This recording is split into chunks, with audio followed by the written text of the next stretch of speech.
네, 안녕하세요. 경자입니다.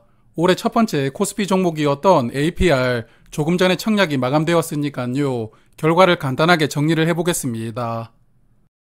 자, 오늘 증권사 청약 화면을 보니까 공모 물량이 약간 많아져 있더라고요. 하나증권이 원래 약 1만 9천 주 정도 배정이 되었었는데 실제 배정이 2만 주 정도 되었으니까 1,000주가 늘어난 셈입니다.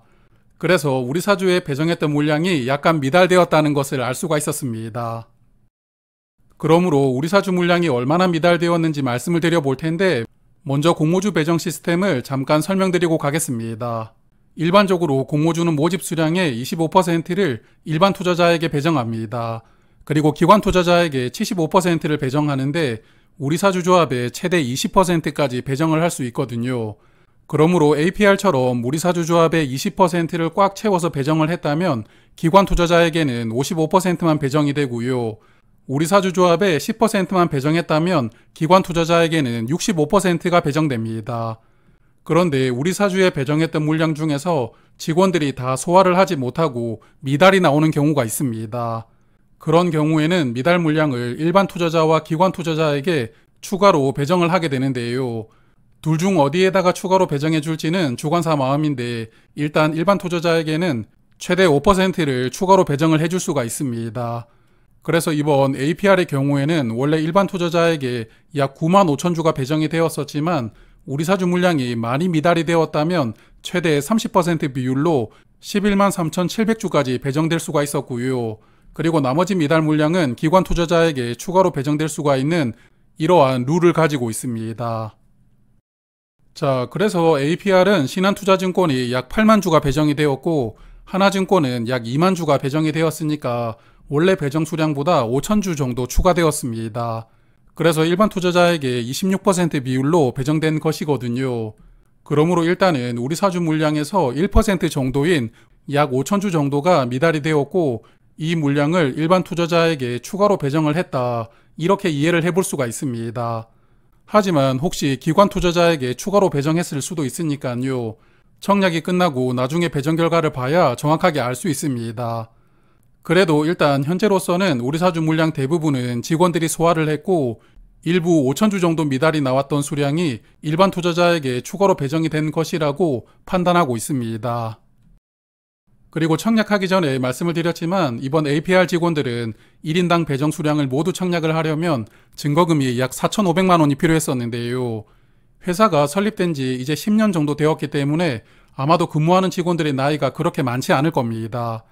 그래서 직원들의 나이가 대부분 20, 30대로 구성이 되어 있었을 텐데 4,500만 원이라는 큰 돈으로 상장하고 바로 팔 수 있는 물량도 아니고요. 1년 뒤에 팔 수 있는 주식을 청약하는 게 쉬운 일은 아니었다고 생각을 하거든요. 그래서 저의 예상대로 우리 사주 물량이 5천 주 정도만 미달이 나왔다면 그래도 직원들은 상당히 적극적으로 청약을 해준 것이 아닌가 생각합니다. 그리고 안 그래도 이 종목은 배정 수량이 굉장히 작았는데 그래도 5천 주가 더해졌으니까 조금 더 배정받을 확률이 올라갈 수 있었다는 것도 긍정적으로 생각을 해봅니다. 자, 그러면 서론이 너무 길었죠. 이제 청약 결과를 보겠습니다. 어제 예상보다 조금 더 많은 분들이 청약을 하셨는데 신한투자증권은 약 62만 계좌가 청약에 참여를 했고 비례 경쟁률은 2307대 1이었습니다. 그리고 하나증권은 청약에 16만 8천 계좌가 들어왔고 비례 경쟁률은 1891대 1로 마감이 되었는데요. 하나증권 일반 청약 한도가 900주였는데 이런 경쟁률이 나왔다는 것은 우대 청약을 할 수 있는 분들이 아주 많이 청약을 하신 것 같습니다.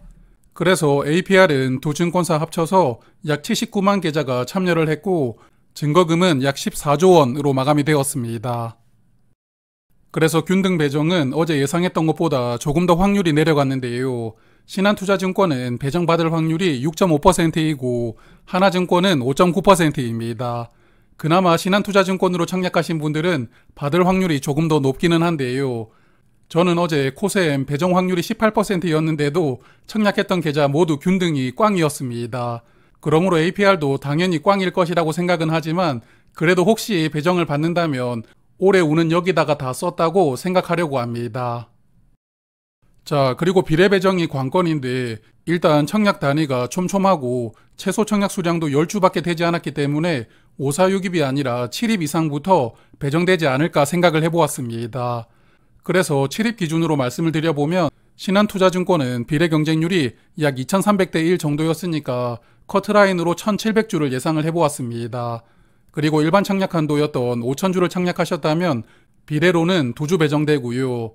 그리고 우대 수량이었던 6500주는 3주, 그리고 최고 청약 한도였던 7500주를 청약하셨더라도 3주가 배정됩니다.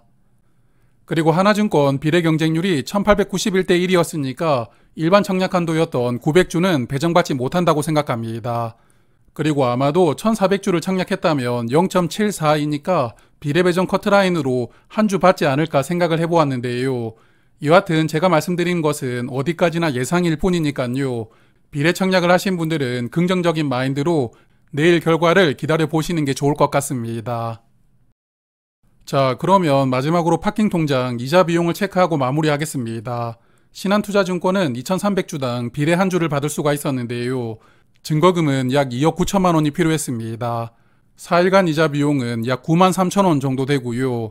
그리고 하나증권은 1800주를 청약하면 안정적으로 비례 한 주를 받을 수가 있었는데 증거금은 2억 2,500만 원이었습니다.